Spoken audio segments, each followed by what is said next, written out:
Meu nome é Eustáquio. Tenho 71 anos. Sou aposentado da área comercial e vivo aqui em Belo Horizonte, Minas Gerais. O que vou contar hoje é uma história que carrego há tantos anos e que ainda me faz tremer só de lembrar. É sobre o dia em que meu filho de 5 anos salvou minha vida, dizendo uma frase que gelou meu sangue. Papai, a gente não pode voltar para casa. Nunca imaginei que essas palavras inocentes de uma criança revelariam o plano mais cruel que alguém poderia tramar contra mim. Se essa história de traição e salvação tocar seu coração, deixe seu joinha para alegrar este velho. Inscreva-se no canal agora mesmo para não perder as próximas histórias que vou contar com todo carinho. E me conta nos comentários, de onde você está assistindo esse vídeo e que horas são aí agora? Você já passou por uma traição que mudou sua vida para sempre? Adoro saber de que cidade vocês são e em que momento do dia estão me acompanhando. Nasci aqui em Belo Horizonte mesmo, numa família simples, mas muito unida. Meu pai era ferreiro e minha mãe, Dona Filomena, costureira. Cresci vendo meus pais trabalharem duro, mas sempre com muito amor um pelo outro. Aquilo moldou minha visão de casamento. União, companheirismo, confiança. Eu acreditava que o casamento era sagrado, que quando você jurava na igreja era para a vida toda, na alegria e na tristeza. Essa crença inocente quase custou minha vida. Desde pequeno, eu gostava de conversar, de conhecer gente nova. Na adolescência, já ajudava meu pai na oficina e percebi que tinha facilidade para negociar, para convencer as pessoas. Minha mãe sempre dizia: Eustáquio, você tem o dom da palavra, meu filho. Vai longe na vida. E foi essa habilidade que me levou para o ramo comercial, onde trabalhei durante muitos anos, representando uma grande empresa de produtos alimentícios. Conheci Gildete numa festa junina aqui no bairro. Ela era bonita, animada, cheia de vida. Dançamos a noite toda, comemos paçoca e pé de moleque, tomamos quentão. No final da festa, quando as bandeirinhas já balançavam com o vento da madrugada, pedi ela em namoro debaixo de uma fogueira que ia se apagando. Ela disse sim com aquele sorriso que me conquistou. Nunca desconfiei que, anos depois, aquele mesmo rosto esconderia o coração mais frio que já conheci. Namoramos por uns 3 anos antes de casar. Gildete morava com os pais e a irmã, Neuzete, num bairro próximo ao meu. As duas eram muito próximas, contavam tudo uma para outra, eram praticamente grudadas. Eu achava bonito aquela união entre irmãs, pensava que era sinal de família unida. Hoje sei que aquela cumplicidade entre elas escondia segredos que eu jamais imaginaria. Nosso casamento foi simples, mas bonito. Fizemos na igreja do bairro, com toda a família presente. Minha mãe chorou de emoção quando me viu no altar esperando a noiva. Meu pai apertou minha mão com força e disse: Cuida bem dela, meu filho. Mulher boa é bênção de Deus. Eu acreditava nisso de todo o coração. Fiz os votos com sinceridade, olhando nos olhos de Gildete, prometendo amor eterno. Ela também prometeu. Mas as palavras dela, percebi depois, eram só palavras vazias. Alugamos uma casa pequena ali mesmo em Belo Horizonte. Eu trabalhava muito, viajava bastante pela região fazendo negociações, visitando clientes. Gildete ficava em casa cuidando do lar. No começo, tudo parecia perfeito. Eu chegava cansado das viagens e encontrava a casa arrumada, comida quentinha, esposa sorridente. Aos domingos a gente ia na casa da minha mãe, almoçar aquele frango com quiabo delicioso que só ela sabia fazer. Ou então preparávamos um churrasco no quintal com os vizinhos. Era uma vida simples, mas eu era feliz. Quando Gildete ficou grávida, foi a maior alegria da minha vida. Eu sempre quis ser pai. Sempre sonhei em ter uma família grande, cheia de risadas e amor. Durante a gravidez, eu me desmanchava em cuidados. Fazia todas as vontades dela. Corria no meio da madrugada atrás de manga com sal, de brigadeiro, de tudo que ela pedia. Minha mãe ria e dizia: Eustáquio, você está mais grávido que a Gildete. Mas eu não me importava. Queria que ela e nosso bebê se sentissem amados, protegidos. Quando Tarcísio nasceu, eu segurei aquele bebezinho nos braços e chorei. Chorei de alegria, de gratidão, de amor. Olhei para Gildete na cama do hospital e disse: "Obrigado por me dar esse presente." Ela sorriu cansada, mas havia algo naquele sorriso que não alcançava os olhos. Eu não percebi na época, ou não quis perceber. Estava tão feliz, tão completo, que não enxergava os sinais. Tarcísio cresceu rápido, esperto, falante. Era uma criança alegre, cheia de perguntas. "Papai, por que o céu é azul? Papai, para onde vão as formigas? Papai, você me ama?" Eu respondia tudo com paciência. Brincava com ele sempre que estava em casa. Nos finais de semana, levava ele para soltar pipa no parque, para tomar sorvete na pracinha. Ele grudava em mim, me chamava de meu papaizão. Aquele menino era minha vida, minha razão de trabalhar tanto, de querer construir um futuro melhor. Mas as coisas em casa começaram a mudar. Gildete ficou mais distante, mais fria. Quando eu chegava das viagens, ela mal me cumprimentava direito. Dizia que estava cansada, que cuidar de criança dava trabalho. Eu acreditava, afinal, eu passava o dia fora e ela ficava sozinha com o Tarcísio.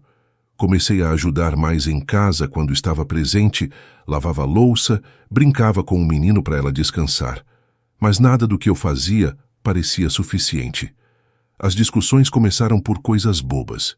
Eu esquecia de comprar alguma coisa no mercado, ou chegava tarde de uma reunião, e ela explodia. Gritava, chorava, dizia que eu não ligava para a família.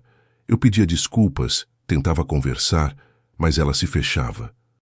Dormia de costas para mim, mal falava durante o dia. Minha mãe percebia que algo estava errado. "Meu filho, tá tudo bem entre vocês?" Ela perguntava preocupada. Eu mentia. "Tá sim, mãe, só fase." Mas não era fase. Era o começo do fim, só que eu era cego demais para ver. Gildete começou a sair mais. Dizia que ia na casa da irmã, que ia fazer compras, que precisava respirar um pouco. Eu incentivava. Achava que ela precisava de espaço, de tempo para ela. "Vai sim, amor. Relaxa um pouco", eu dizia. Ficava com o Tarcísio, brincava, dava janta, colocava para dormir. Quando ela voltava, às vezes tarde da noite, vinha perfumada, arrumada, com um brilho nos olhos que eu não via há tempos. Eu pensava, que bom que ela está melhor. Nunca imaginei que aquele brilho não era por mim. Um dia, ela me pediu para assinar uns papéis. Disse que era um seguro de vida, que se acontecesse alguma coisa comigo, ela e o Tarcísio estariam protegidos. "A gente nunca sabe, né, amor? Você viaja tanto de carro, estrada perigosa." Fazia sentido. Eu assinei sem pensar duas vezes. Eram 800 mil reais de cobertura. Uma fortuna. O suficiente para ela viver bem o resto da vida. O suficiente para valer a pena me matar. Foi nessa época que Tarcísio começou a falar de um tio que visitava a casa. "Mamãe, o tio grandão veio de novo", ele comentava inocente. Eu perguntava, "Que tio, filho?" Gildete rapidamente explicava, "Ah, é o primo da Neuzete, ele passa aqui às vezes." Eu aceitava a explicação. Por que duvidaria? Confiava nela cegamente, completamente. Essa confiança quase me custou a vida. Os meses foram passando, e eu continuava trabalhando, viajando, confiando. Gildete parecia cada vez mais distante, mas eu atribuía isso ao cansaço, à rotina, às dificuldades normais de qualquer casamento. Minha mãe sempre dizia que casamento tem altos e baixos, que o importante é não desistir. Eu não ia desistir. Tinha feito um juramento, tinha um filho, tinha uma família, ia lutar por aquilo até o fim. Mas tem sinais que a gente ignora porque não quer ver a verdade. Gildete começou a se arrumar mais, a se preocupar com a aparência de um jeito diferente. Comprou roupas novas, mudou o corte de cabelo, começou a fazer academia. Quando eu elogiava, ela dava um sorriso sem graça e desconversava. "É para me sentir melhor", dizia. Eu achava ótimo que ela estivesse cuidando da autoestima. Nunca passou pela minha cabeça que ela estava se arrumando para outro. Tarcísio, com seus 5 aninhos, continuava sendo minha alegria. Quando eu chegava em casa, ele corria para a porta gritando "Papaizão chegou!" e pulava no meu colo. A gente brincava de carrinho, de massinha. Eu contava histórias para ele antes de dormir. Ele era grudado em mim de um jeito que derretia meu coração. Papai, quando eu crescer, quero ser igual a você, ele dizia com aqueles olhinhos brilhando. Eu beijava a testa dele e prometia: vou estar sempre aqui para você, meu filho. Mas Tarcísio estava vendo coisas que uma criança não deveria ver. Ele mencionava o tio grandão com mais frequência. Mamãe abraça o tio, ele disse uma vez, enquanto a gente montava um quebra-cabeça. Meu coração deu um aperto, mas eu afastei o pensamento ruim. É o primo da tia Neusete, né, filho? Normal dar abraço em parente. Ele ficou quieto, com aquela expressão confusa de criança, que sabe que algo está errado, mas não consegue explicar. Eu mudei de assunto rapidamente. Não queria plantar dúvidas na cabeça do menino. Que erro terrível. Gildete passou a fazer questão de que eu ficasse mais em casa. Você trabalha demais, amor. Tira um dia para descansar, ela insistia. Isso era estranho porque antes ela reclamava que eu ficava muito em casa nos meus dias de folga. Mas eu interpretei como um sinal positivo, como se ela quisesse me perto. Tá vendo? Ela ainda se importa, eu pensava aliviado. Pobre idiota que eu era. Ela não queria me perto, queria-me em casa, sozinho, vulnerável. A irmã dela, Neusete, começou a aparecer mais também. Vinham juntas, ficavam conversando baixinho na cozinha, paravam de falar quando eu entrava. Assunto de mulher, elas diziam rindo. Eu respeitava, achava natural que irmãs tivessem seus segredos, suas conversas particulares. Nunca imaginei que aqueles cochichos eram sobre como me matar e ficar com meu dinheiro. Um dia, voltando mais cedo de uma reunião que foi cancelada, cheguei em casa e encontrei Gildete no telefone. Ela se assustou quando me viu, desligou rapidamente. Quem era? Perguntei. Ninguém, propaganda, ela respondeu nervosa. Mas eu tinha ouvido um pedaço da conversa. Ela dizia algo sobre quando ele sair, e a gente resolve. Senti um frio na barriga, mas de novo empurrei a suspeita para debaixo do tapete. Deve ser alguma surpresa, algum presente que ela está planejando, pensei. Como eu era ingênuo. Tarcísio começou a ter pesadelos. Acordava de madrugada chorando, dizendo que tinha sonhado que eu tinha ido embora e não voltava mais. Eu acalmava ele. Dizia que papai nunca ia embora, que ia estar sempre ali. Promete, papai? Ele perguntava agarrando minha mão com força. Prometo, meu filho, prometo. Hoje eu sei que aqueles pesadelos não eram só sonhos. Era uma criança processando o que estava ouvindo, o que estava sentindo no ambiente. Era o medo inconsciente de perder o pai. Gildete sugeriu que a gente fizesse uma viagem em família. Vamos para a praia, relaxar um pouco, ela disse. Fiquei feliz. Achei que era um esforço para reconectar, para salvar nosso casamento. Começamos a planejar, mas de repente ela mudou de ideia. Melhor eu ir sozinha visitar minha mãe primeiro. Ela não está bem. A mãe dela morava no Espírito Santo e realmente tinha problemas de saúde. Parecia razoável. Vai sim, fica tranquila. Eu cuido do Tarcísio, eu disse. Ela me olhou de um jeito estranho, como se estivesse me avaliando, calculando algo. Aquele olhar me deu arrepios, mas eu ignorei.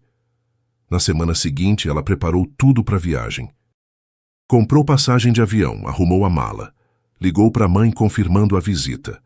Parecia tudo normal, uma filha preocupada indo cuidar da mãe doente.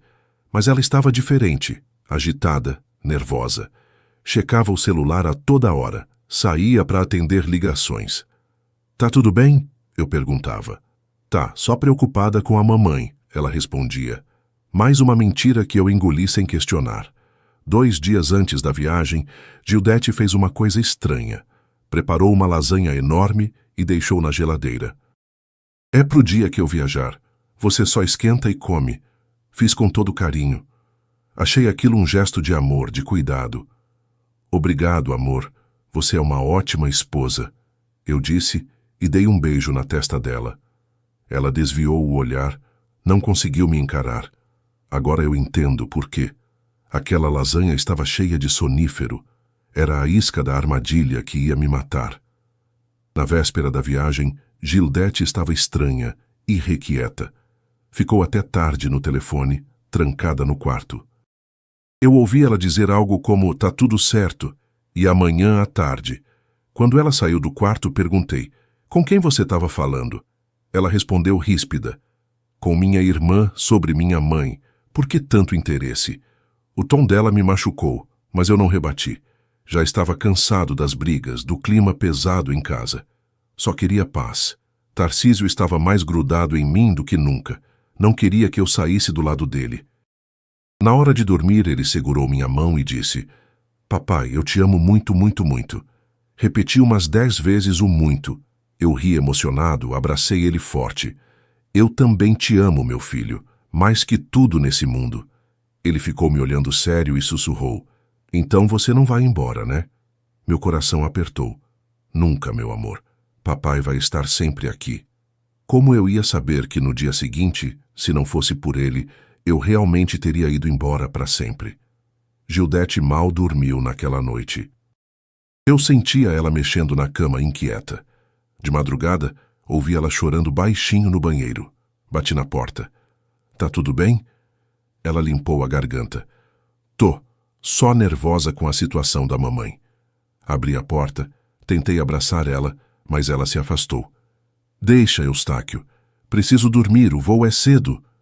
E voltou para a cama, de costas para mim. Fiquei ali parado, confuso, magoado. Será que ela estava chorando de remorso, de culpa pelo que ia fazer, ou de medo de ser pega? Nunca vou saber. Na manhã da viagem, a casa estava tensa. Gildete tomou café em silêncio, conferiu a mala 3 vezes, olhou o relógio repetidamente. Tarcísio estava quieto, brincando sozinho na sala, sem a alegria habitual. Eu tentei animar o ambiente.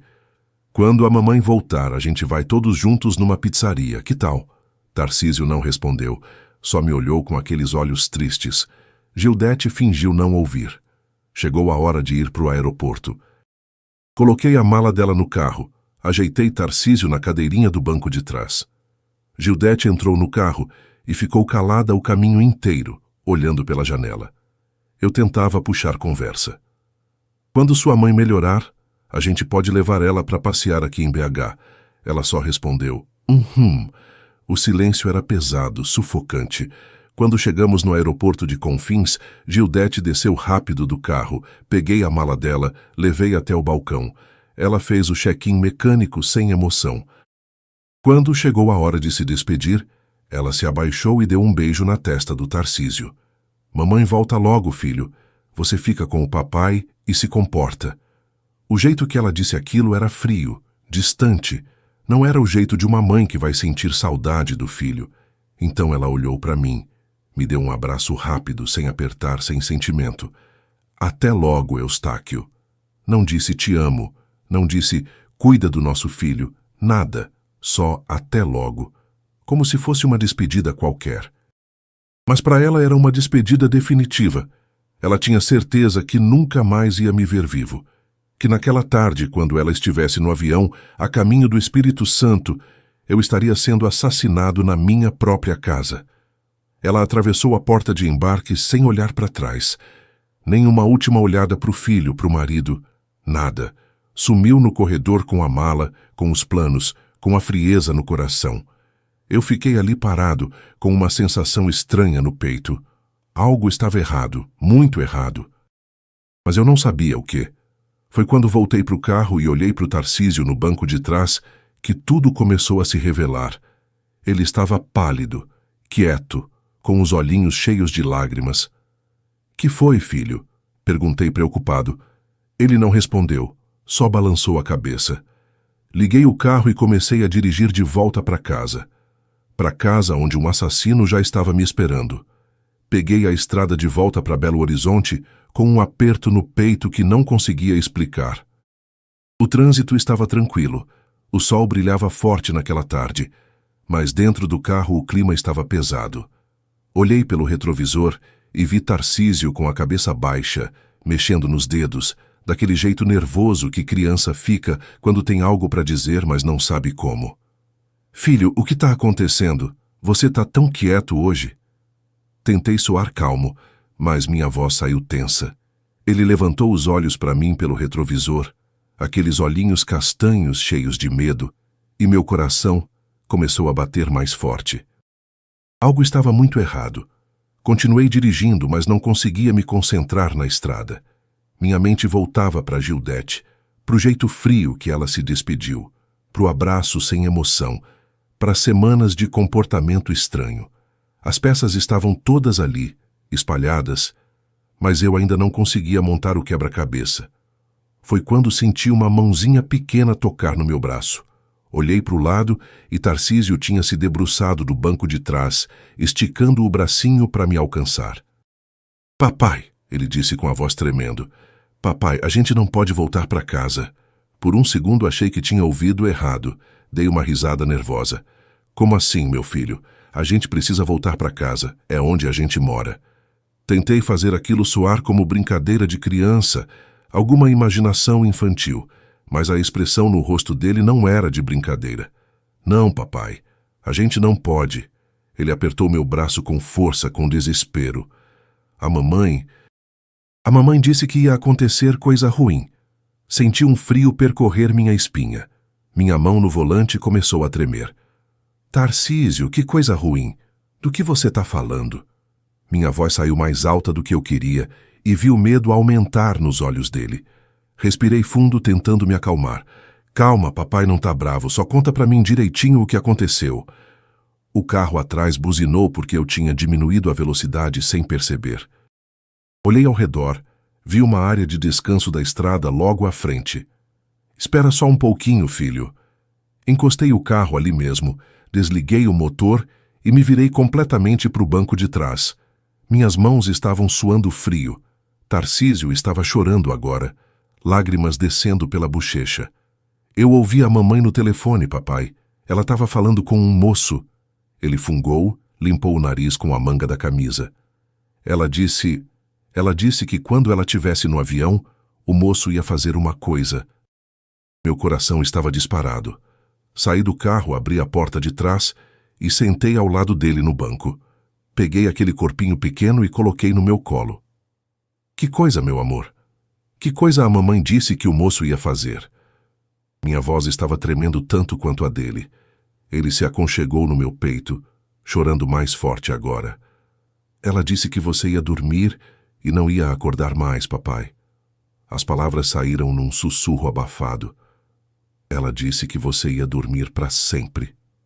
O mundo parou. Juro que senti o mundo parar naquele momento. Meu sangue gelou nas veias. Dormir para sempre. Uma criança de 5 anos não entende eufemismos, não entende subtextos, mas entende o que é morte. Entende o que é dormir para sempre. "Filho..." Minha voz falhou. Abracei ele mais forte, tentando processar o que estava ouvindo. "Filho, você tem certeza do que ouviu? Talvez você não entendeu direito, talvez?" "Eu entendi, papai." Ele se afastou um pouco para me olhar nos olhos, desesperado para me fazer acreditar nele. "Eu estava brincando no corredor. A mamãe estava no quarto falando no telefone. Ela falou para o moço: 'Quando eu embarcar, você vai lá. Eustáquio vai estar sozinho em casa.' Ela disse seu nome, papai. Ela disse que você ia comer a comida da geladeira e ia dormir, e aí o moço ia fazer alguma coisa. A lasanha. A lasanha que ela fez com todo carinho. Meu Deus do céu." Meu estômago revirou. Levantei Tarcísio do colo rapidamente, coloquei ele sentado no banco, abri a porta do carro e vomitei ali mesmo, na grama da área de descanso. Vomitei de nervoso, de medo, de terror puro. Minha esposa tinha planejado me matar. Minha esposa, a mãe do meu filho, a mulher com quem eu tinha jurado amor eterno na igreja, tinha planejado friamente minha morte. E meu filho de 5 anos tinha descoberto. Limpei a boca com as costas da mão, ainda tremendo. Voltei para o banco, peguei Tarcísio no colo de novo. "Filho, esse moço que você falou, você sabe quem é?" Minha voz saiu rouca, diferente. Ele acenou que sim com a cabeça. "É o tio grandão, papai. O tio que vem em casa quando você sai para trabalhar." A mamãe abraça ele. Ela disse para o tio que depois que você dormisse para sempre, ela ia ficar com todo o dinheiro e eles iam morar juntos. Cada palavra era uma facada. O primo da Neuzete. O homem que visitava minha casa enquanto eu trabalhava para sustentar minha família. O homem que minha esposa abraçava, que planejava comigo minha morte, que ia me matar naquela tarde. Olhei para o relógio no painel do carro. 2:30 da tarde. O voo de Gildete decolava às 3. Em meia hora ela estaria no avião, e o assassino estaria na minha casa esperando eu chegar, esperando eu comer a lasanha envenenada, esperando eu dormir para me matar. Tarcísio, me olha. Segurei o rostinho dele entre minhas mãos. Você fez muito bem em contar para o papai. Muito bem, você me ouviu? Você é um menino corajoso e inteligente. Agora eu preciso que você confie em mim. A gente não vai voltar para casa, tá bom? A gente vai num lugar seguro. A gente vai para casa da vovó Filomena? Ele perguntou com esperança na voz. Não, filho. A gente vai para casa do tio Donisaldo. Meu irmão. Eu precisava do meu irmão. Liguei o carro com as mãos ainda tremendo. Quase não conseguia segurar o volante direito. Peguei o celular, liguei para o Donisaldo. Ele atendeu no segundo toque. E aí, mano? Tudo bem? Donisaldo! Minha voz saiu quebrada. Donisaldo, eu preciso de você. Preciso de ajuda. É urgente, muito urgente. O tom dele mudou na hora. Eustáquio, o que aconteceu? Você tá bem? Não, não tô bem. Tô indo para sua casa agora. Por favor, fica aí. Não sai. Eu preciso... Não consegui terminar a frase. As lágrimas começaram a cair. Tô aqui, mano, pode vir, o que você precisar. Desliguei o telefone e dirigi em piloto automático para a casa do meu irmão. Tarcísio tinha voltado a ficar quieto no banco de trás. Olhei para ele pelo retrovisor e vi que ele tinha fechado os olhinhos, exausto de tanto chorar, de tanto medo. Aquele menino tinha me salvado. Meu filho de 5 anos tinha salvado minha vida. Quando cheguei na casa do Donisaldo 20 minutos depois, ele já estava na porta me esperando. Viu minha cara e correu para o carro. Que diabos aconteceu, Eustáquio? Peguei Tarcísio do banco, ainda dormindo, e entreguei para ele. Leva ele para dentro, coloca para descansar, e me arranja um copo d'água, vou te contar tudo. Sentamos na cozinha, Tarcísio dormindo no sofá da sala. Tomei um gole d'água e comecei a contar. Contei sobre o comportamento estranho de Gildete, sobre o seguro de vida que ela me fez assinar, sobre a viagem repentina, sobre a lasanha na geladeira. E contei o que Tarcísio tinha ouvido no telefone. Donisaldo ficou branco. Você está dizendo que a Gildete planejou te matar? Que tem alguém na sua casa agora esperando você chegar? Não sei se já está lá, mas vai estar. Ela disse que seria quando ela embarcasse. O voo dela decola daqui a pouco. Olhei para o relógio. 3h15. Ela já devia estar no avião. Eustáquio, a gente precisa ligar para a polícia, agora. Donisaldo já estava pegando o telefone dele. Espera. Segurei o braço dele. Eu preciso ter certeza. Não posso acusar minha esposa de tentar me matar sem ter certeza. E se o Tarcísio entendeu errado? E se... Mano, você acha mesmo que seu filho de 5 anos inventaria uma coisa dessas? Ele me olhou sério. Criança não inventa esse tipo de maldade. Criança repete o que ouve. Ele tinha razão. Criança não inventa. Mas como a gente prova? Como a gente sabe se tem alguém lá? Donisaldo pensou por um momento. A dona Persília, aquela sua vizinha fofoqueira que fica na janela o dia inteiro. Liga para ela, pede para ela dar uma olhada na sua casa. Dona Persília. Claro. A vizinha que sabia de tudo o que acontecia na rua, que ficava na janela com o binóculo, observando passarinhos. Peguei meu celular com mãos trêmulas e liguei. Dona Persília, aqui é o Eustáquio. Oi, meu filho. Tudo bem? A Gildete viajou, né? Vi vocês saindo cedo. Pois é, ela foi visitar a mãe dela. Dona Persília, a senhora pode me fazer um favor? Dá uma olhadinha na minha casa? Acho que esqueci uma janela aberta e tô com medo de entrar bicho. Ah, claro, meu filho. Deixa eu dar uma espiada aqui. Ouvi ela se mexendo, provavelmente indo para a janela da frente. Alguns segundos de silêncio. Então ela voltou ao telefone. a voz diferente, tensa. Eustáquio, tem um homem na sua porta. Meu sangue gelou. Como assim? Tem um homem entrando na sua casa agora, grandão, forte, musculoso. Parece aquele rapaz que eu vejo às vezes entrando aí quando você não tá. Ele acabou de abrir a porta com uma chave e entrou.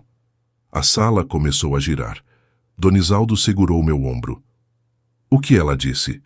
Consegui balbuciar pro telefone. Obrigado, dona Persília. A senhora me ajudou muito. Não sai de casa. E não comenta com ninguém, por favor. Já desliguei antes que ela pudesse perguntar mais alguma coisa.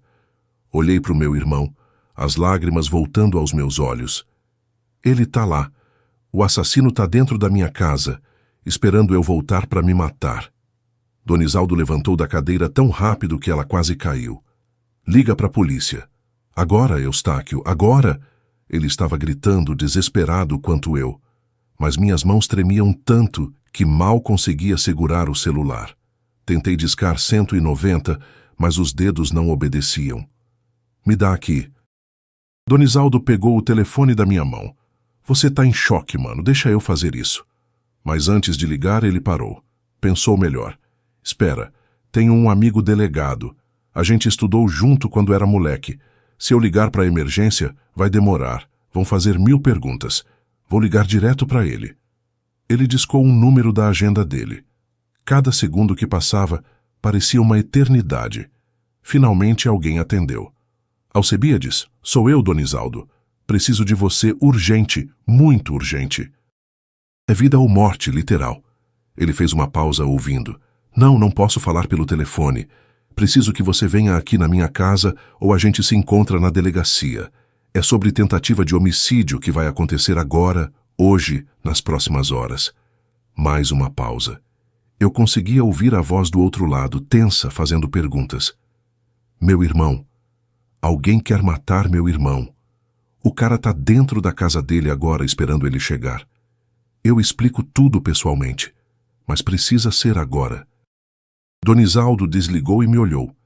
Ele mandou a gente ir para a delegacia em 1 hora. Vai ter uma equipe esperando. Mas Eustáquio, ele disse uma coisa importante. Não podemos voltar para perto da sua casa. Não podemos fazer nada que avise o cara que tá lá que a gente sabe.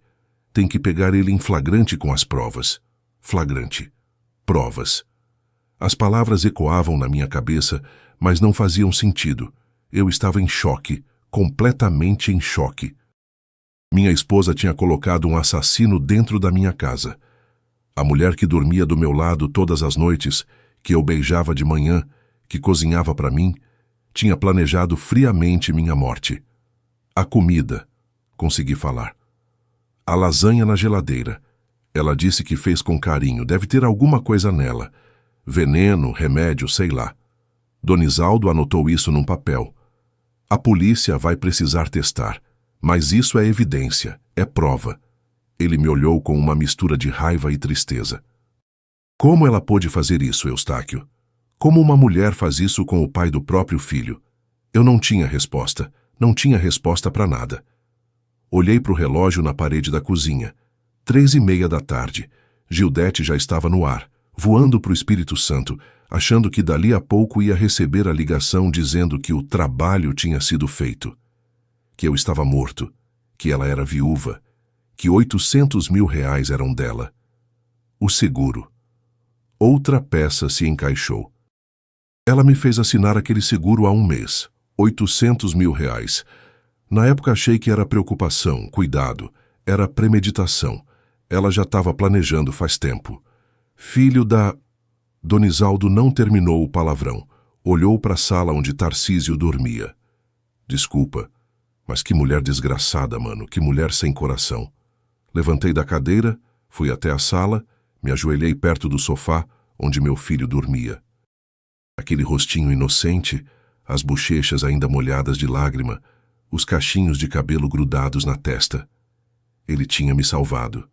Se não fosse ele, eu teria voltado para casa. Teria comido aquela lasanha. Teria dormido. E nunca mais teria acordado. Meu filho de 5 anos tinha me salvado a vida.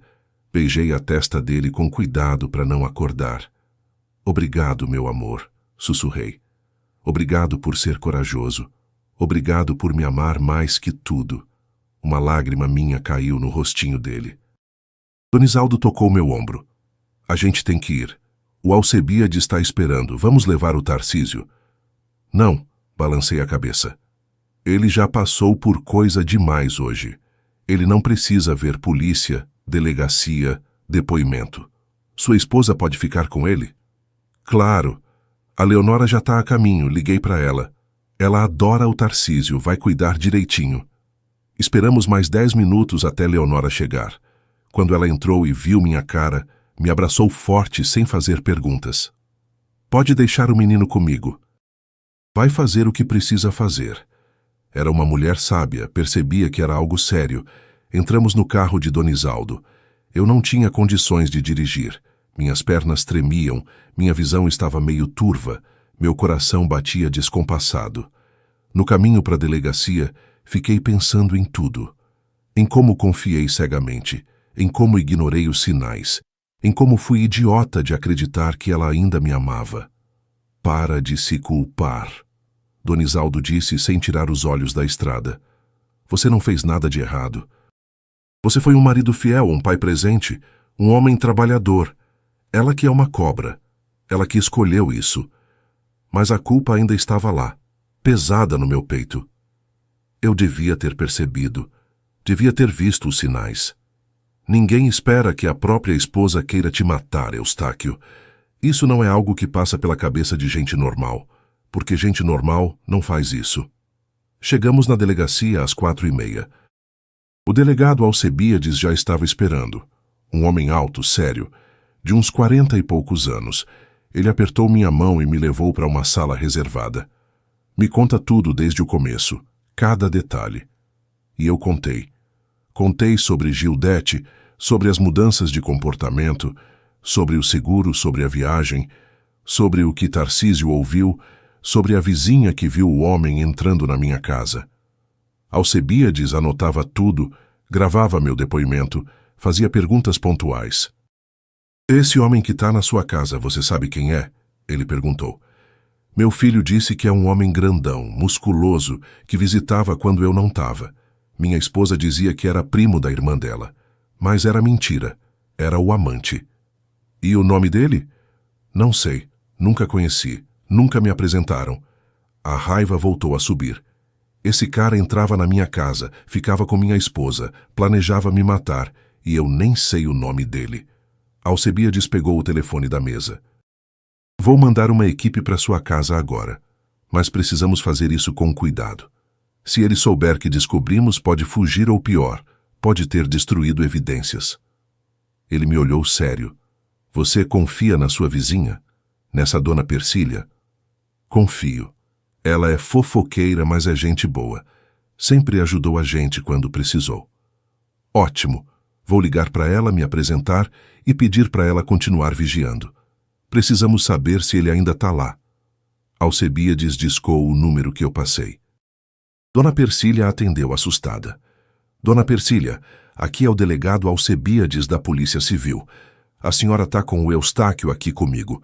Ele me autorizou a ligar. Preciso que a senhora faça exatamente o que vou pedir. Ele explicou a situação, pediu para ela continuar observando discretamente. Ela concordou, nervosa, mas disposta a ajudar. O homem ainda está lá, ela confirmou. Acabei de ver ele pela janela da sala, andando pela casa. Parece que está esperando alguém. Perfeito. A senhora não sai daí e não comenta com ninguém. Em breve a polícia vai chegar. Alcebiades desligou e chamou mais 2 policiais para a sala. Precisamos montar uma operação rápida e cirúrgica. O cara está armado? Não sei. Minha voz saiu fraca. Não sei de nada. Só sei que ele vai me matar. Não vai mais. Alcebiades falou com firmeza. A gente vai pegar ele em flagrante, com tudo que ele tiver levado para fazer isso. Vocês 2. Ele apontou para os policiais. Preparem a equipe. 4 viaturas, equipe tática, vão pela porta dos fundos. Eu quero esse cara vivo e com tudo que ele trouxe para cometer o crime. A operação foi planejada em 15 minutos. Alcebiades desenhou o mapa da minha rua, baseado nas minhas indicações. Tem um beco que dá nos fundos das casas.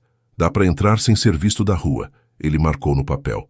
A equipe entra por aqui, cerca a casa e invade pelos fundos. Rápido, eficiente, sem dar tempo dele reagir. Eu vou junto. Disse levantando da cadeira. Não vai, não. Alcebiades foi categórico.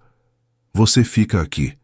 É para sua própria segurança e a gente precisa de você inteiro para depois identificar evidências, dar mais depoimentos. Mas é minha casa, minha vida. Eu preciso... Você precisa ficar vivo para cuidar do seu filho. Donisaldo segurou meu braço. Deixa a polícia fazer o trabalho deles. A gente fica aqui esperando. Não tive escolha. Fiquei naquela sala fria da delegacia, bebendo café ruim, vendo o relógio na parede marcar cada minuto que passava. 5 horas, 5h15, 5h30. As viaturas já tinham saído fazia 20 minutos.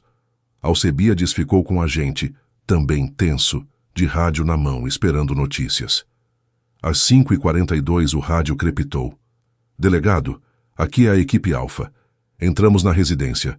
Prendemos um suspeito. Homem, aproximadamente 35 anos, porte atlético. Estava na sala com uma mochila, repetindo. Suspeito preso. Alcebiades apertou o botão do rádio. Alguma resistência? Negativo.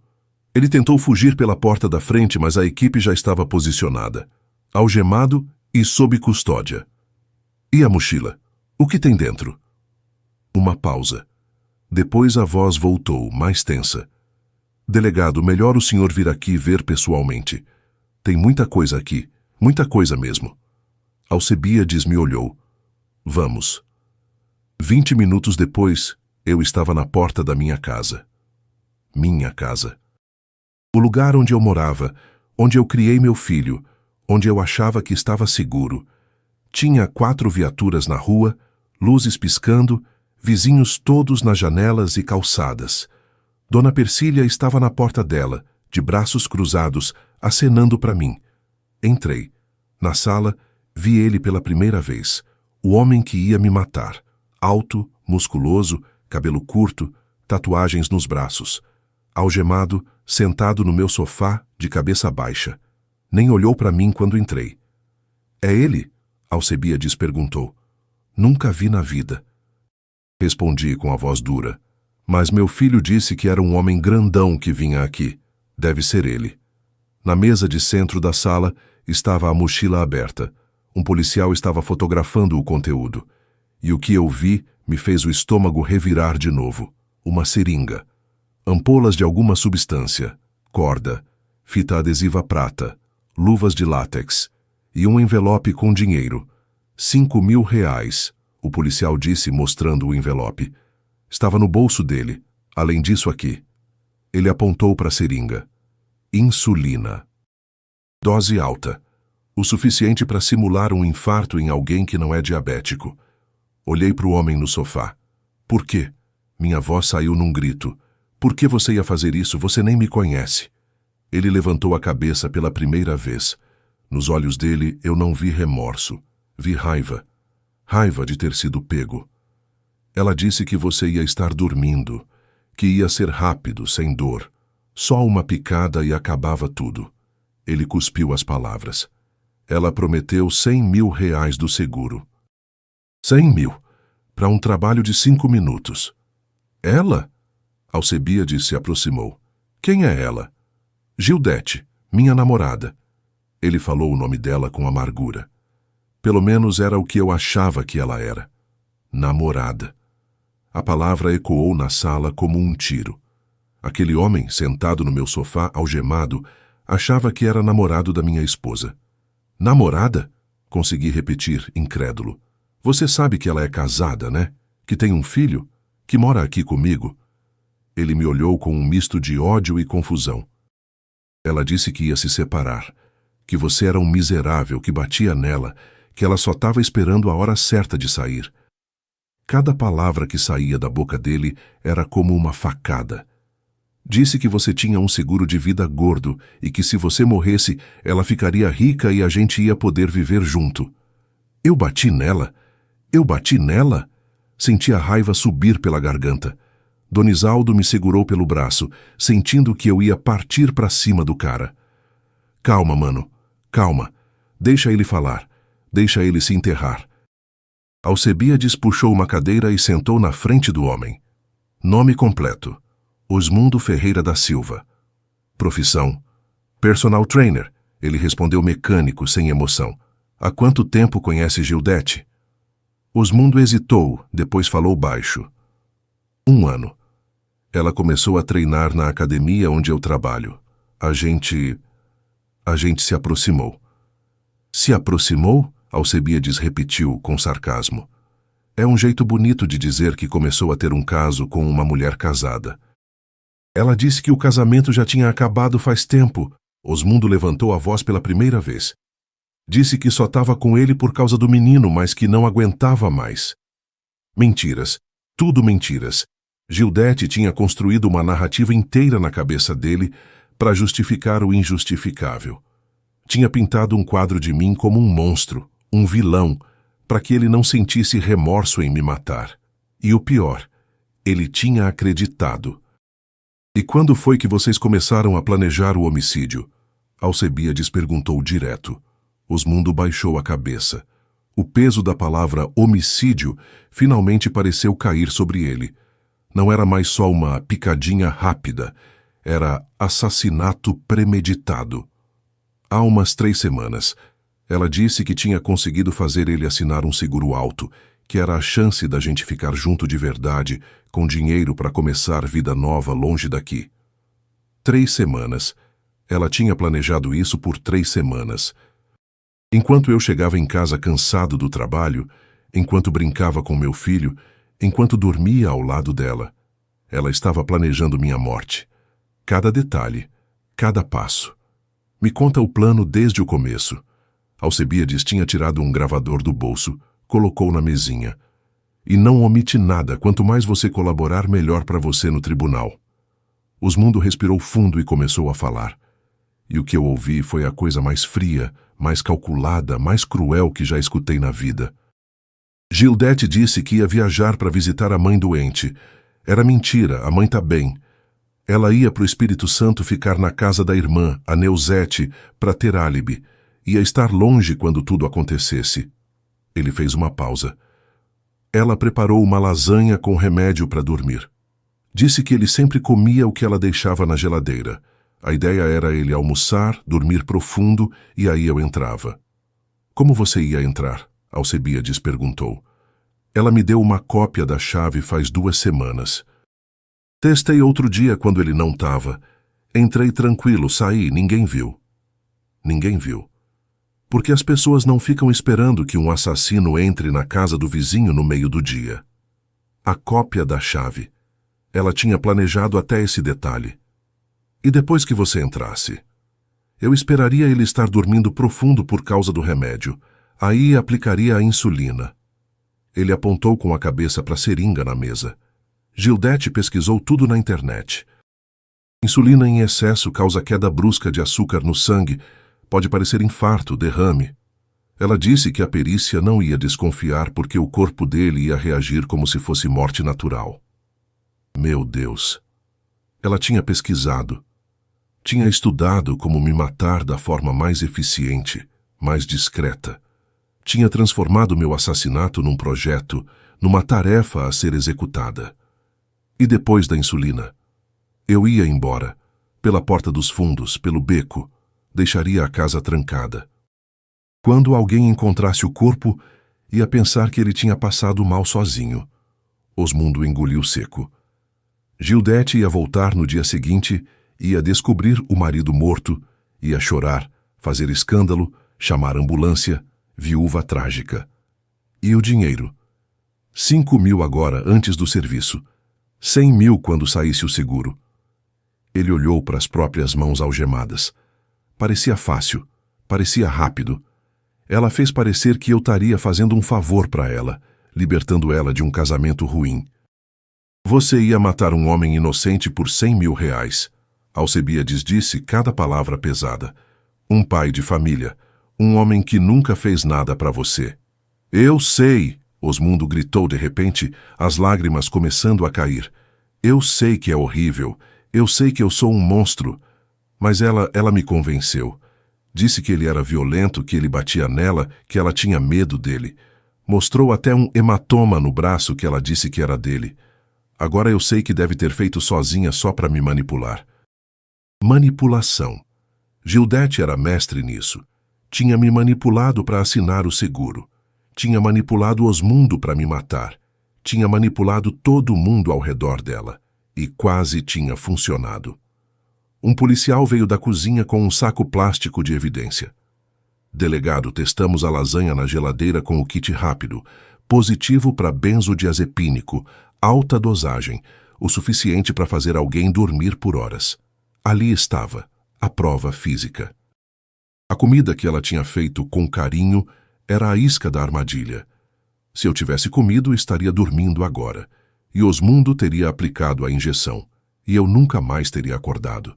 Minhas pernas falharam. Tive que sentar na cadeira da cozinha antes de cair. Donisaldo veio rápido, me amparou. Respira, mano, respira. Você tá vivo, você tá bem. Mas eu não estava bem. Eu estava destruído. Descobrir que sua esposa quer te morto é uma coisa. Descobrir os detalhes sórdidos de como ela planejou isso é outra completamente diferente. Cada revelação era outra camada de traição, de frieza, de maldade pura. Alcebíades estava ao telefone agora. Preciso falar com a Polícia Federal. É urgente. Mandado de prisão, aeroporto de Vitória. Ele cobriu o bocal e me perguntou: que voo ela pegou? Que companhia? Peguei meu celular com mãos tremendo e abri as mensagens antigas. Achei onde ela tinha me mandado os dados do voo. Azul, voo 4638. Chegada prevista em Vitória às 6h10 da tarde. Alcebíades passou as informações. Ela deve estar desembarcando agora ou já desembarcou. Nome completo: Gildete Maria da Silva. Preciso que prendam ela no aeroporto antes que saia de lá. É suspeita de tentativa de homicídio qualificado, tríplice qualificado. Motivo torpe, meio cruel e recurso que dificultou a defesa da vítima. Tríplice qualificado. As palavras técnicas flutuavam na minha mente, mas o significado era simples. Ela ia pegar muitos anos de cadeia se fosse condenada. Se. Será que iam conseguir provar? Será que ela não ia inventar alguma desculpa, alguma história? A irmã, lembrei de repente. Neuzete, ela sabia. Osmundo disse que Gildete ia ficar na casa dela. Ela está envolvida nisso. Endereço? Alcebíades já estava com o telefone de novo. Não sei exatamente. Sei que é em Vila Velha, perto do Espírito Santo.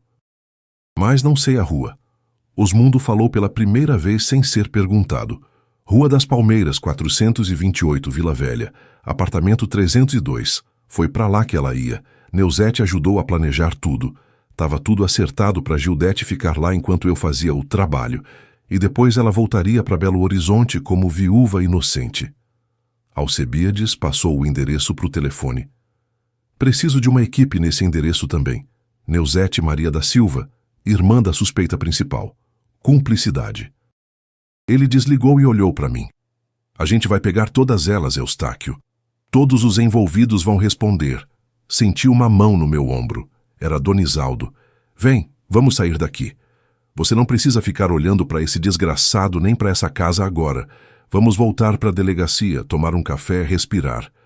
Mas antes de sair, precisei fazer uma coisa. Me aproximei de Osmundo, que ainda estava sentado no sofá, de cabeça baixa. Olha para mim, ordenei. Ele levantou os olhos vermelhos, cheios de lágrimas. Você quase deixou meu filho órfão. Meu filho de 5 anos. Você ia matar o pai dele por dinheiro. E sabe o que salvou minha vida? Foi ele. Meu menino ouviu a conversa dela no telefone e me avisou. Uma criança de 5 anos foi mais esperta que vocês dois juntos. Osmundo arregalou os olhos. O menino? O menino ouviu? Ouviu tudo. E me contou. E por isso eu não comi aquela lasanha envenenada. Por isso eu não estava aqui dormindo quando você chegou. Me abaixei para ficar na altura do rosto dele. Você falhou. e vai pagar por isso pelo resto da sua vida miserável. Saímos da casa. Os vizinhos todos queriam perguntar, queriam saber o que tinha acontecido. Dona Persília veio até mim, me abraçou forte. Eu sabia que tinha coisa errada, meu filho. Aquele moço entrando aí quando você não estava, aquele jeito dela saindo toda produzida. Mãe sente essas coisas. Ela tinha lágrimas nos olhos. Graças a Deus você está bem. Graças ao meu filho, Dona Persília, ele me salvou. Minha voz quebrou. Voltamos para a delegacia.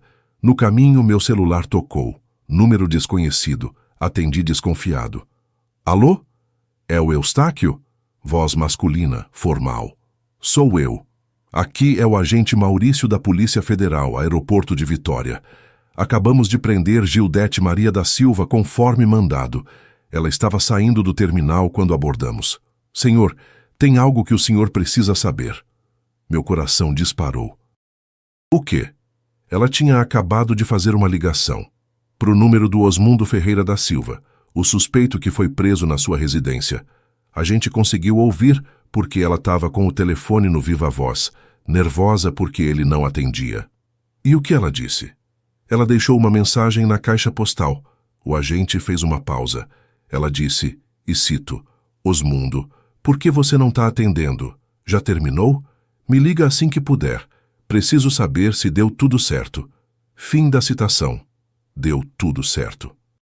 Ela queria saber se tinha dado tudo certo. Se eu estava morto. Se o plano tinha funcionado. Se ela era viúva rica. Essa mensagem está gravada? Perguntei com a voz rouca. Sim, senhor. É evidência. Vai ser anexada ao inquérito. Onde ela está agora? Sob custódia, sendo levada para a delegacia local. Vai ficar detida até ser transferida para Belo Horizonte amanhã. O delegado Alcebiades já coordenou tudo. Desliguei o telefone e contei para o Donisaldo e para o Alcebiades, que tinha nos seguido no carro da polícia. Ela se entregou sozinha, Alcebiades disse, balançando a cabeça. Aquela ligação é a confissão que a gente precisava. Ela sabia do plano, esperava notícias, queria confirmar sua morte. Acabou. Chegamos na delegacia às 7 da noite. Estava escurecendo lá fora. Tarcísio. Meu filho. Precisava ver meu filho. Donisaldo, me leva para sua casa. Preciso abraçar o Tarcísio. Preciso ver que ele está bem. 15 minutos depois eu estava abraçando meu menino. Ele tinha acordado e estava comendo um sanduíche que Leonora tinha feito, assistindo desenho na TV. Quando me viu, correu para mim. Papai, você está bem? Você não dormiu para sempre? Não, meu amor, papai está aqui graças a você. Segurei ele no colo. Mesmo com 5 anos, ele ainda era pequeno o suficiente para eu segurar. Você me salvou, meu filho. Você salvou a vida do papai. A mamãe está presa? Ele perguntou, aqueles olhinhos inocentes me encarando. A pergunta me pegou desprevenido. Ele sabia. Claro que ele sabia. Ele tinha ouvido tudo no telefone. Tinha entendido que a mãe planejava algo ruim. Tá, filho. A mamãe fez uma coisa muito errada e agora está presa. Ela é má? Lágrimas começaram a formar nos olhinhos dele. Ela se perdeu, filho. Fez escolhas ruins. Mas você não fez nada de errado. Você foi corajoso, você foi esperto, você fez a coisa certa. Abracei ele mais forte. E papai vai cuidar de você sempre, sempre. Ele começou a chorar, aquele choro de criança que não entende o mundo dos adultos, que não entende como uma mãe pode querer matar o pai. Eu chorei junto, segurando ele, embalando ele, sussurrando que ia ficar tudo bem. Mas no fundo eu não sabia se ia ficar tudo bem. Minha vida tinha virado de cabeça para baixo em questão de horas. Minha esposa era uma assassina. Meu casamento era uma mentira. Minha casa não era mais segura. E meu filho ia carregar essa cicatriz para o resto da vida. Alcebiades ligou mais tarde naquela noite. Neuzete também foi presa. Confessou tudo sem nem precisar pressionar muito. Disse que a irmã tinha pedido ajuda, que ela achava que era brincadeira no começo, mas que quando viu que era sério já estava envolvida demais para sair. Que tinha medo da Gildete. Mais uma peça do quebra-cabeça. A irmã covarde que se deixou arrastar pelo plano maligno. Ela vai responder também? Vai. Cumplicidade no mínimo. Pode pegar uns 5 a 8 anos. Desliguei o telefone e olhei para o Tarcísio, dormindo no sofá da casa do tio, exausto de tanto chorar. Meu menino. Meu anjo de 5 anos que tinha me salvado. Se não fosse ele, nada disso teria sido descoberto. Osmundo teria me matado, Gildete teria voltado como viúva chorosa, teria ficado com o dinheiro do seguro e ninguém nunca saberia a verdade. Mas uma criança ouviu. Uma criança prestou atenção. Uma criança teve coragem de contar para o pai mesmo com medo. E isso mudou tudo.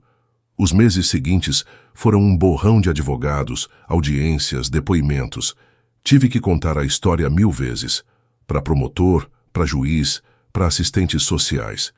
Cada vez que repetia, a dor voltava fresca, como se tivesse acontecido ontem. Mas eu aguentei. Por mim, pelo Tarcísio, pela justiça que precisava ser feita. Gildete foi transferida para Belo Horizonte 3 dias depois da prisão. Vi ela pela primeira vez na audiência de custódia. Entrou na sala algemada de uniforme da cadeia, cabelo preso, sem maquiagem. Nossos olhos se cruzaram por um segundo. Eu esperava ver remorso, culpa, alguma coisa. Mas o que vi foi raiva. Raiva de ter sido pega. Não de ter planejado me matar, mas de ter falhado. O advogado dela tentou argumentar que ela sofria violência doméstica, que era legítima defesa preventiva. Mentiras em cima de mentiras. O promotor destroçou essa versão. Apresentou laudos médicos mostrando que eu nunca tinha machucado ela. Apresentou depoimentos de vizinhos dizendo que nosso casamento era tranquilo, que nunca ouviram brigas ou gritos. Apresentou a mensagem dela no aeroporto perguntando se tinha dado tudo certo.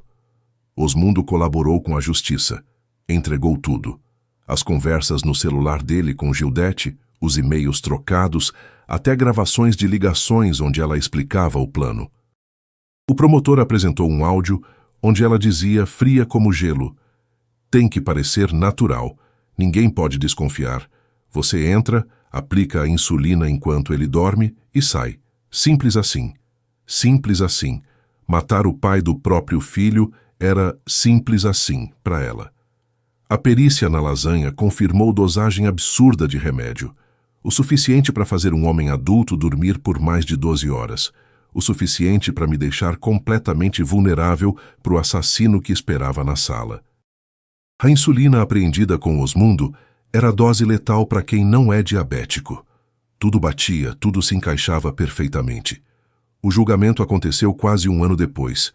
A promotoria pediu pena máxima para Gildete e para Osmundo. Neuzete fez acordo de delação premiada. Entregou todos os detalhes do planejamento em troca de pena menor. Foi ela quem contou que Gildete tinha mais de um amante, que Osmundo era só um dos caras que ela via. Tinha outro também, um empresário casado que ela tinha conhecido numa festa. Quando Osmundo descobriu isso durante uma das audiências, ele explodiu. Gritou na sala do tribunal: "Você me usou! Eu ia matar um homem por você e você estava com outro ao mesmo tempo." Os seguranças tiveram que conter ele. Gildete nem piscou, só olhou para frente com aquela frieza que eu passei anos sem reconhecer. O pior de tudo foi quando o juiz quis ouvir o Tarcísio. Meu filho, com 6 anos já na época do julgamento, teve que entrar naquela sala e contar o que tinha ouvido. Eu estava lá, sentado ao lado dele, segurando a mãozinha dele que suava de nervoso. "Tarcísio", o juiz perguntou com voz gentil, "você pode contar para mim o que você ouviu a mamãe falar no telefone?" Meu filho olhou para mim pedindo permissão. Eu assenti com a cabeça, apertei a mão dele. Com voz baixinha, ele contou. A mamãe estava no quarto falando com o tio grandão. Ela disse que quando ela embarcasse no avião, ele ia lá em casa. Disse que o papai ia comer a comida e ia dormir, e que o tio ia dar uma injeção nele. Lágrimas começaram a cair. Ela disse que o papai ia dormir para sempre e nunca mais ia acordar. O juiz limpou a própria garganta, visivelmente emocionado. "E o que você sentiu quando ouviu isso?" "Fiquei com muito medo. Não queria que o papai dormisse para sempre. Eu amo meu papai." Tarcísio me olhou chorando. Eu não queria perder ele. A sala ficou em silêncio. Até os advogados de defesa pareciam tocados. Olhei para Gildete e pela primeira vez vi ela chorar. Mas não eram lágrimas de remorso, eram lágrimas de raiva, de frustração. Ela tinha perdido tudo e sabia disso. O promotor fez seu discurso final e nunca vou esquecer as palavras dele. Essa mulher planejou friamente assassinar o pai do próprio filho, não por legítima defesa, não por necessidade, mas por ganância e luxúria. 800 mil reais e um amante eram mais importantes que a vida do homem com quem ela jurou amor eterno. A única coisa que impediu esse crime hediondo foi uma criança de 5 anos que amava o pai mais do que ela jamais amou alguém na vida. A sentença saiu 3 semanas depois. Gildete, 28 anos de prisão por tentativa de homicídio triplamente qualificado. Osmundo, 22 anos pelos mesmos crimes. Neuzete, 8 anos por cumplicidade. Quando o juiz leu a sentença, Gildete não reagiu. Continuou com aquele rosto de pedra fria distante. Osmundo desabou. Chorou, pediu perdão, disse que tinha sido manipulado. Tarde demais. As escolhas dele tinham consequências, e ele ia pagar por elas atrás das grades. Saí daquele tribunal com meu filho pela mão e minha mãe do outro lado. Dona Filomena tinha acompanhado tudo, tinha chorado cada lágrima comigo, tinha segurado a barra quando eu achei que não ia aguentar. Acabou, meu filho, ela disse. Agora é reconstruir. Você e o Tarcísio, vocês vão ficar bem. E foi o que a gente tentou fazer. Vendi aquela casa, não conseguia mais pisar lá sem lembrar do dia que quase morri. Comprei uma casinha menor num bairro diferente, longe daquelas memórias. Minha mãe foi morar com a gente para me ajudar com o Tarcísio enquanto eu trabalhava. Meu filho precisou fazer terapia. Pesadelos todas as noites, medo de ficar sozinho, medo de perder o pai. A psicóloga foi paciente, trabalhou com ele aos poucos. Levou anos até ele conseguir dormir a noite inteira sem acordar gritando. Gildete tentou o contato da cadeia. Cartas, muitas cartas. No começo eram cheias de desculpas vazias. Foi um momento de loucura, me perdoa, eu ainda te amo. Depois viraram súplicas para ver o filho. Deixa eu ver, meu menino, só uma vez, só para pedir perdão. Eu queimava todas sem abrir. Não ia expor meu filho àquela mulher nunca mais. Com o tempo, as cartas pararam.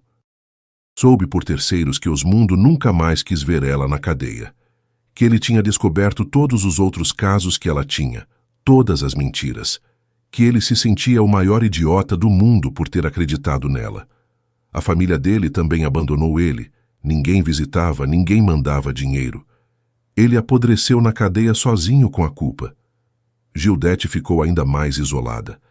Neuzete saiu da prisão depois de cumprir a pena e sumiu, mudou de cidade, nunca mais falou com a irmã. A família toda virou as costas. Os pais morreram de vergonha, literalmente. O pai teve infarto 2 anos depois do julgamento. A mãe definhou de tristeza e foi embora pouco tempo depois. Ninguém visitava Gildete. Ninguém mandava carta. Ela ficou completamente sozinha, pagando pelo que fez. Tarcísio cresceu. Virou um menino inteligente, sensível, forte. Escolheu ser advogado criminalista quando cresceu.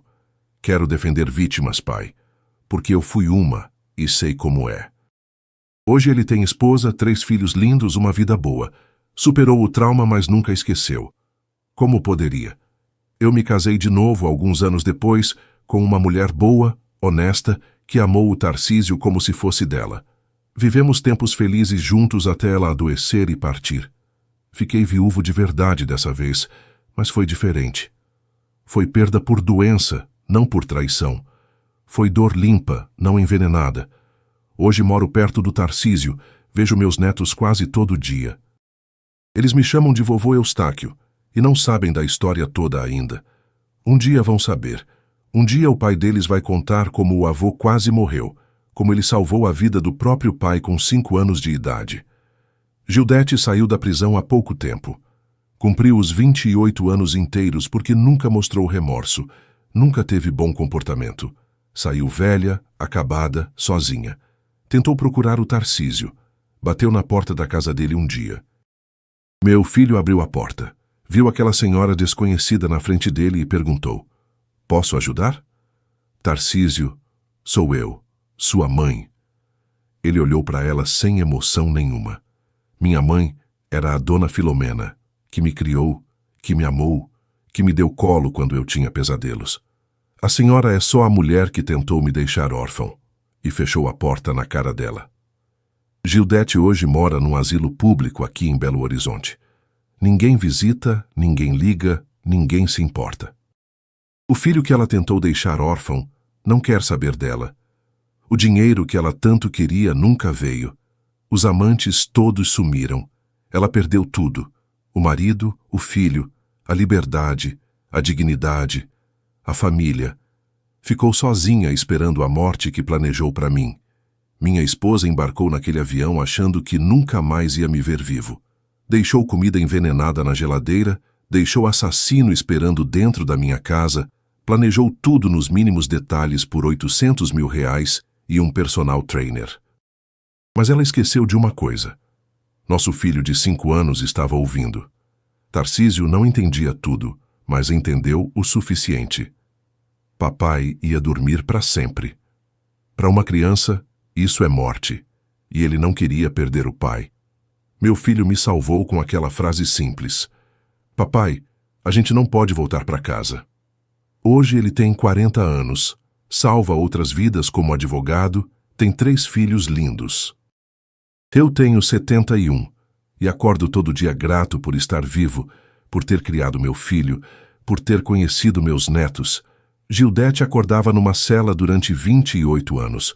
Agora acorda num asilo, velha, esquecida, sozinha. Criança não inventa maldade. Criança repete o que ouve.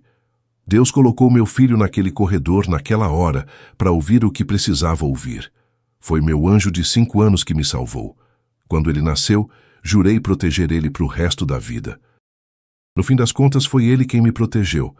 A maior lição que aprendi: confiança não significa ignorar os sinais. Amor verdadeiro não planeja morte. E às vezes, quem mais te ama está bem debaixo do seu nariz, um filho pequeno, corajoso, que só queria que o papai não dormisse para sempre. Se essa história de traição e salvação tocou seu coração como tocou o meu, deixe um joinha para alegrar o dia desse velho. Inscreva-se no canal agora, meu querido, para não perder as próximas histórias que vou contar com todo carinho. E me conta uma coisinha nos comentários. De onde você está assistindo esse vídeo e que horas são aí agora? Você já passou por alguma traição que mudou sua vida? Esse vovô fica muito feliz em saber quem está do outro lado me ouvindo e em que momento do seu dia você tirou um tempinho para me escutar. Um abraço bem apertado do tamanho do meu coração.